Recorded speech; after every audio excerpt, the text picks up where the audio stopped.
Okay, next up we have our radical function. And some of you might refer to it as the square root function. Either one of those is fine.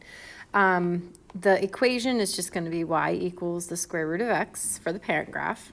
And you can sort of look at the graph and see that, whatever our input is, our output is the square root of that. So, for instance, our input of 9 gives us a square root of 9 as an output.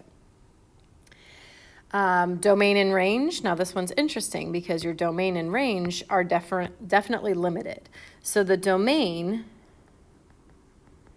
does not include any negative inputs. We cannot have a negative x value, but clearly we can have 0 as an input because we have a point on our graph that is 0, 0.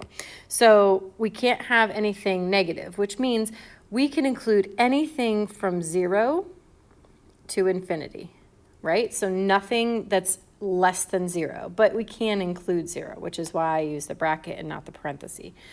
Our range is very similar because we're never going to see any negative outputs from the radical function. So our range is also 0 to infinity.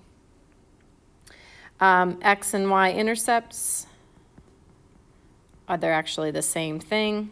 It's the 0, 0. And then it's interesting on this one that it does not have that continuity to the left of 0, 0, right? So it has a definitive end point. So maybe an interesting fact about this one is it has a definitive end point or starting point, however you want to think of it. And once again, our locator point / vertex, and we keep coming back to this because this is going to be our HK in our equation, is 0, 0.